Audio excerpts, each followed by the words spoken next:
This video is sponsored by Wondrium.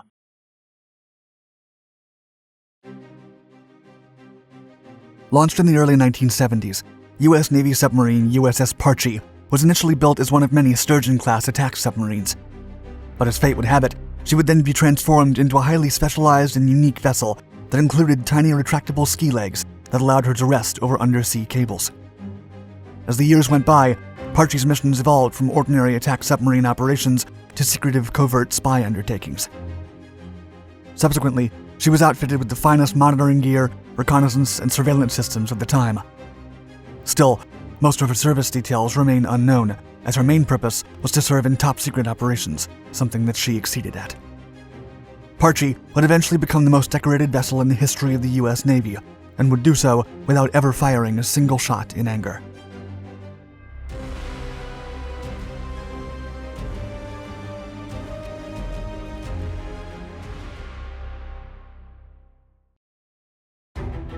USS Parche was a unique spy submarine designed to sabotage the unprecedented threat the Soviet Union posed to the free world. If you ever wondered how Russia went from a serfdom farming country to a militaristic superpower, you'll love our sponsor Wondrium and their captivating course, History of Russia, from Peter the Great to Gorbachev. Professor Mark Steinberg delves deep into 300 years of history, delivering incredible context to Russia's role in shaping the modern world. We especially appreciated the lecture on Joseph Stalin, which provided crucial information to understanding World War II and the Cold War, two of our favorite topics. Formerly known as the Great Courses Plus, Wondrium brings you all of the Great Courses content, plus an even better, broader library of amazing educational experiences for those who love learning. Satisfy your curiosity with Wondrium's collection of how-tos, documentaries, tutorials, and curated short and long-form videos that answer any question you have or didn't know you have. We love that Wondrium's courses are taught by experts in their field from institutions like the Smithsonian, National Geographic, and Ivy League universities. Take your learning to the next level with Wondrium's ever-evolving and ever-growing library of content that dives deep into subjects of history, art, literature, science, culture, business and finance, music, psychology, mathematics, philosophy, travel, food. If you want to learn about it, Wondrium has it covered, and it's all one click away. With the holidays coming up, Wondrium also makes an excellent gift for the people in your life who love learning. Visit wondrium.com/duckdocs and take advantage of the exclusive free trial Wondrium is offering to our audience. Support Duck Docs and let your mind reach new horizons with our friends at Wondrium. Click on the link in the description below to start your free trial today.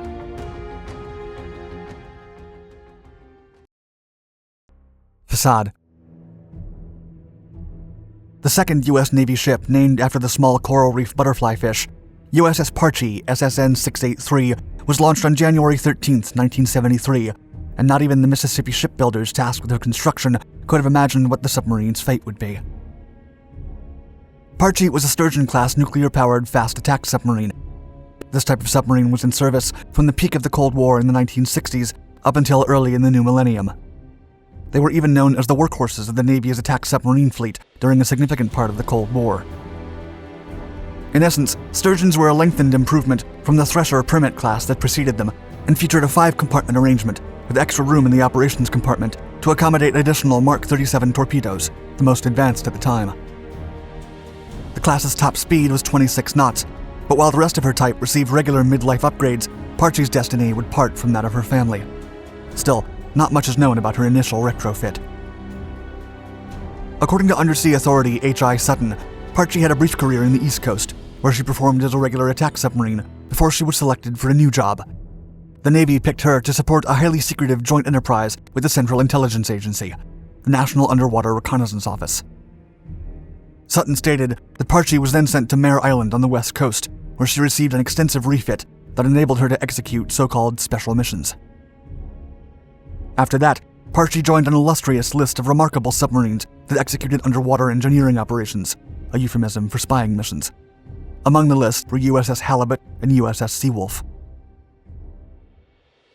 While most modifications were hidden below the waterline, a diver's chamber recovered from the retired halibut was fitted on her successor's aft escape trunk. Fondly known as the Can, the section was disguised as a deep-sea rescue vehicle simulator, just as it had been on halibut, in order to minimize suspicions. In truth, divers would not perform rescue missions. However, it was a rather unusual feature shared with USS Seawolf that gave them their signature look: retractable ski legs, or skegs. Moreover, additional side thrusters in Parche's lower ballast tank allowed her to hover and touch down on the sea floor, while, curiously, she could also deploy small sonar fish through her torpedo tubes. It is also possible that she had an external locker for submarine communications cable taps, because it's believed that her most likely missions involved laying and retrieving enemy communications. Over the years, Parche would receive several modifications, which would turn her into a spy submarine. She was such a powerful vehicle that very little is known about her to this day, as the information remains classified. However, it is widely treated as a fact that Parche was deployed to the proximity of the Soviet Union to conduct covert intelligence operations. The Silent Service. The U.S. Navy's Corps of Submarines is known as the Silent Service, as it's the submarine's mission to have a low profile during wartime. However, most submarines are known to be even more tight-lipped during peacetime. Subsequently, the Navy and the National Underwater Reconnaissance Office swore Parche's crew to absolute secrecy, honoring the nature of their highly important duty. As claimed in the book Blank Man's Bluff, The Untold Story of American Submarine Espionage by Annette Lawrence Drew, Christopher Drew, and Sherry Sontag, Parche succeeded in tapping into Soviet underwater military communication cables. In fact, her activities were likely the continuation of Operation Ivy Bells, the response to U.S. intelligence discovering Soviet military undersea communications cables running under the Sea of Okhotsk in the Pacific and the White Sea in the Atlantic during the early 1970s. The cables linked Soviet naval bases to the mainland, and the threat to national security was that several of these bases were home to nuclear missile-armed submarines. Therefore, the information traveling through these cables could provide invaluable data, and consequently, the intelligence community decided to tap them. The mission would be highly dangerous, as the cables were on Soviet territorial waters and thus virtually inaccessible, while they were also protected by an array of acoustic listening devices to identify both surface ships and submarines. Furthermore, the Sea of Okhotsk was also the venue for occasional Soviet Navy drills, which complicated the situation for the American vessels. Regardless of the dangers and obstacles, the Navy succeeded in planting a large wiretap recording device in Soviet waters in 1971. The famous espionage submarine USS Halibut was the one to achieve this exploit, and paved the way for her successors, Seawolf and then Parche, to continue with the mission. Then, when Halibut was decommissioned, Parche took over the wiretapping and recording device recovery operations and was never once detected.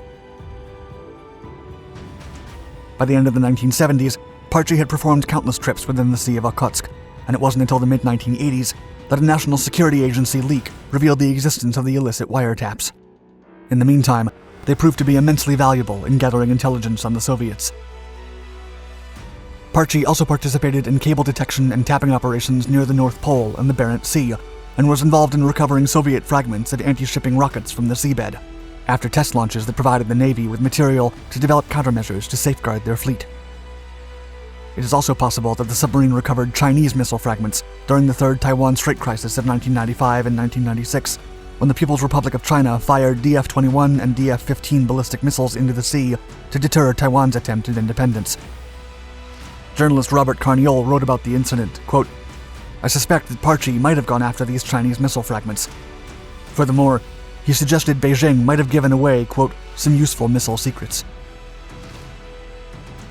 Ultimately, much of Parche's operational history involved clandestine missions, and the Navy refused to give up a cover story for decades. It was always stated that the Parche was testing, quote, ocean engineering equipment in support of the development of enhanced submarine warfare capabilities in shallow waters.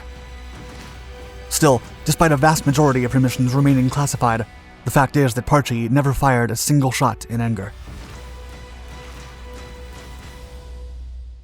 Final days. Parche underwent plenty of known overhauls, including a major one in the late 1980s. In it, her hull was extended with more than 100 additional feet forward of her sail to make room for more modern gear, such as surveillance apparatus, cameras, communications equipment, and additional sonar arrays, not to mention a larger crew complement. Nevertheless, her powerful observation equipment came with a cost, and Parche had almost all of her torpedoes removed to create extra space. Had she ever been detected, she would have only had a mere 4 shots to defend herself. However, like other spy submarines, she carried 150 pounds of HBX explosives as a last resort to preserve the submarine secrets with a scuttling charge that would prove her crew's commitment to the cause. Fortunately, there would be no need to use them during her illustrious career. As the new millennium arrived, Parche started to become obsolete. Most of her fellow-class submarines had already been retired from service, and their replacements were already in action, namely the Los Angeles and the Seawolf classes of hunter-killer nuclear boats. After her 30-year career as a special projects platform, Parche was withdrawn from service for a belated retirement and replaced by USS Jimmy Carter, a modified Seawolf-class submarine that featured a similar 100-foot extension in her hull. It is likely that Jimmy Carter's extension houses unmanned underwater vehicles, remotely operated vehicles, and maybe even compact crewed submersibles to continue with Parche's spy legacy. However, these days, Jimmy Carter would surveil not only Russia and China, but also North Korea, while modern cables also carry internet traffic. Parche was decommissioned and scrapped in 2004, and only her sail was preserved to showcase her numerous markings. It is on display at Bremerton, Washington. The submarine ultimately became the most decorated vessel in the history of the Navy and earned more presidential unit citations than any other U.S. warship. Parche was undoubtedly a crucial resource of the National Underwater Reconnaissance Office. Curiously, while presidential unit citations are awarded for outstanding performance in action, Parche never saw combat. Even more ironic is the fact that the most decorated warship's missions are still undisclosed. But as journalist Kyle Mizukami put it, quote, "That's the way the Navy wanted it."